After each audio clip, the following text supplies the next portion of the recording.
Force will be with you. Always.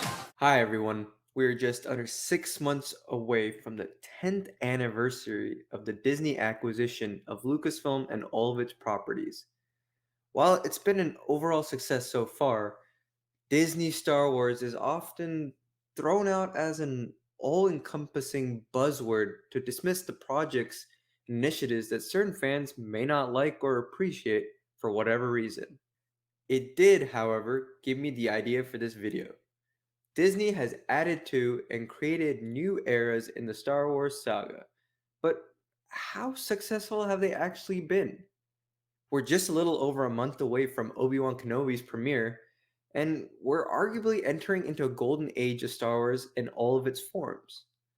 As a result, I wanted to give my grades for all the eras of Disney Star Wars, especially since I have made it a point to be a canon junkie on this channel alongside Liam.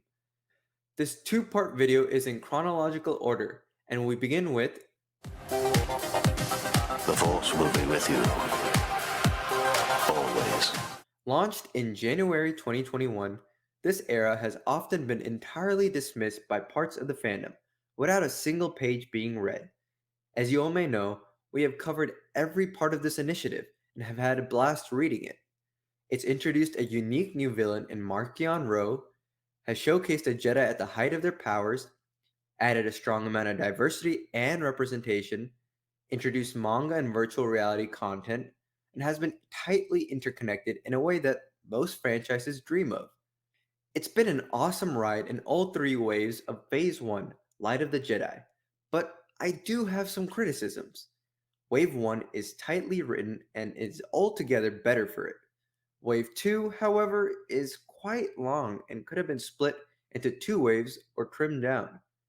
Much of the initiative's lore is found in the adult and young adult novels, which are set in the first half of Wave 2, leaving the comics to carry much of the storytelling in the latter half. Out of the Shadows remains the most average of reads in this wave, especially being in the latter half, and its consequences are barely felt in Wave 2 or Wave 3.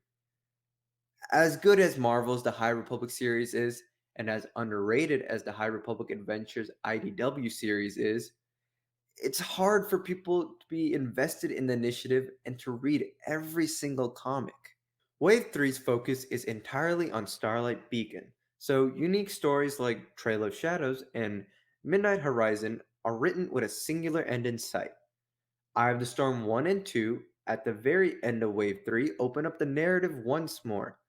And as exciting as the two issues are, their overall impact won't be felt for a very long time. This is because Phase 2 of the High Republic, Quest of the Jedi, takes the story back 150 years.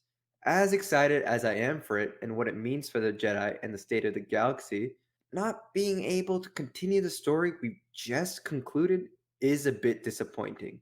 We've also gotten teases for Darth Bane's story and Knights of the Old Republic era storytelling, and an upcoming Disney Plus show in The Acolyte and a possible game in Star Wars Eclipse that are both supposed to be set in the High Republic era, but none are too definite or delved into just yet. So, what would I rate this era? The Force will be with you. Always. Okay, on to the next era. The Force will be with you. Always. As we all know, the prequel films came out after a 16-year hiatus, beginning with The Phantom Menace and ending with Revenge of the Sith. We had some content in the form of 2003 Clone Wars, games, books, and comic books, but for the most part, all of that is gone. Additionally, the 2008 Clone Wars series was the only part of this era to remain canon. Interestingly, this era has only flourished in the Disney era, and the reputation has never been stronger. There have been great books such as Master and Apprentice and Catalyst. I can't forget to mention the massively underrated Thrawn Ascendancy trilogy, a favorite of Liam's and one I have to dive into soon. While I'm still begging for more content between episode 1 and 2, we at least have interesting world building in Obi-Wan and Anakin, as well as parts of the well-received Age of Republic issues. I enjoyed the trilogy for the most part, and I find Revenge of the Sith to be a great film overall, but the prequel era today is defined more by the Clone Wars animated TV show. Fans today have gotten a chance to catch up with the phenomenal series on Disney Plus, and the show took a couple of seasons to become the amazing fountain of storytelling it is today. It was also the one most affected by the Disney acquisition, as it aired on Turner Network's Cartoon Network and therefore was no longer able to continue with its more mature content on Disney. The initial ending of the show was a shock to all of us, but new content did come out under Disney. The shortened sixth season of The Clone Wars, The Lost Missions, came out on Netflix and provided some amazing and heartbreaking episodes, notably the Order 66 arc with Fives and the Yoda arc. Clone Wars Legacy followed after, with the planned arcs of Son of Dathomir and Dark Disciple being adapted to a comic miniseries and book, respectively. Two unfinished arcs were also released on the Star Wars website, Crystal Crisis on Utapau and the eventually finished Bad Batch arc. Eventually, the seventh season of The Clone Wars was announced and released in 2020 on Disney Plus, and we got a proper and amazing send-off to the iconic series with the Siege of Mandalore arc. This is an amazing era, undoubtedly, but Disney has had its struggles.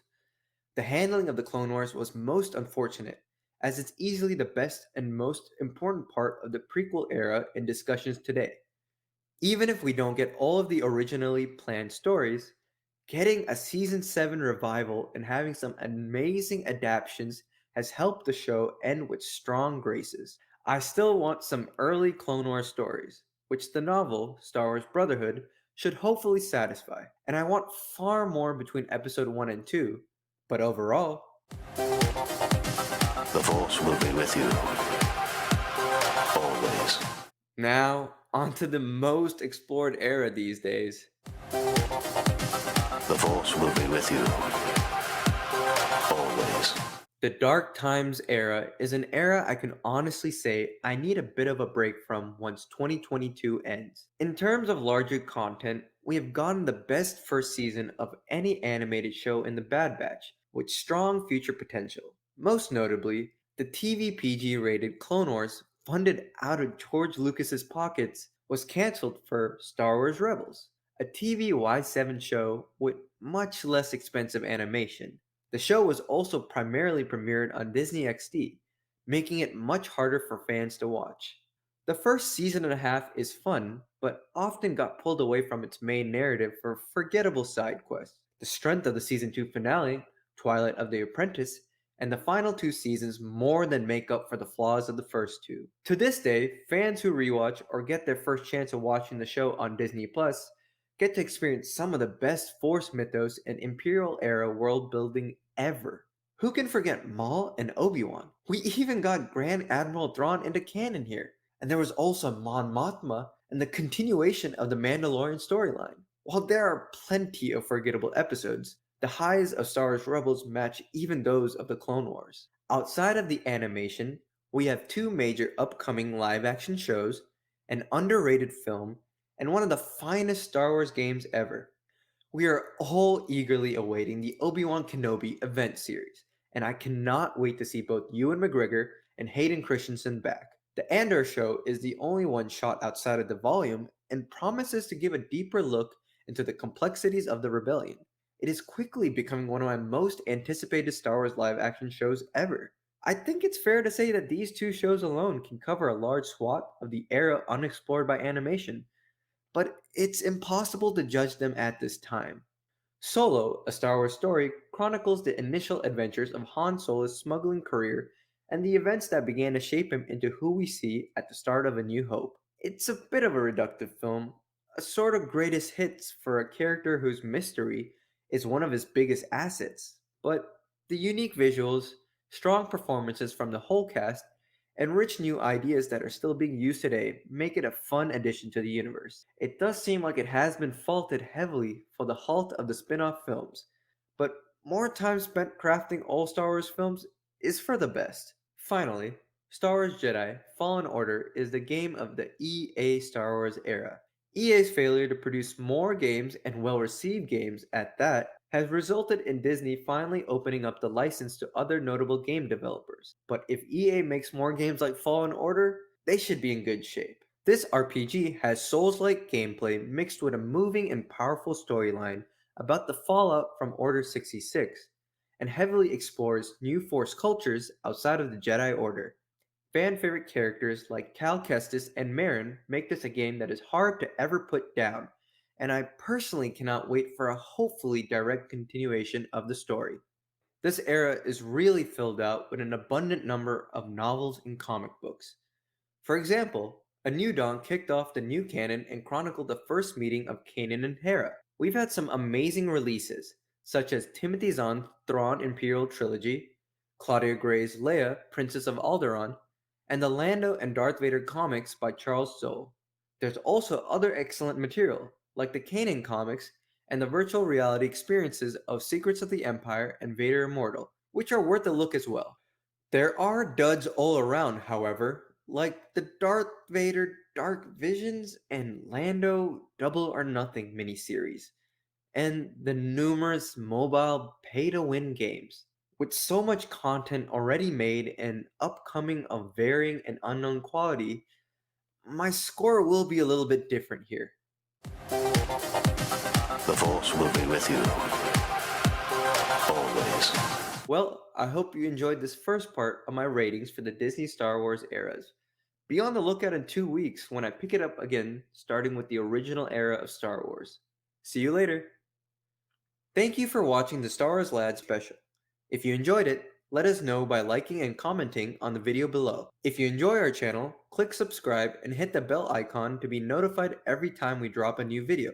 We typically have 3 videos out a week, but we are currently playing around with our formula. Be on the lookout for YouTube Shorts, which are short segments from our already published videos and are released whenever we don't have a full-length video. Be on the lookout for our upcoming gaming streams on Twitch and YouTube Gaming, which we will later package into a video onto our channel as well. We're also planning to release a new skit pretty soon on both our YouTube and TikTok. If you're a podcast fan, you can find us on Anchor, Spotify, and Apple Podcasts, as well as other platforms. You can find those on our website, podpage.com/StarWarsLads. Lastly, make sure to follow us on Facebook, Instagram, Twitter, and TikTok. Thanks again!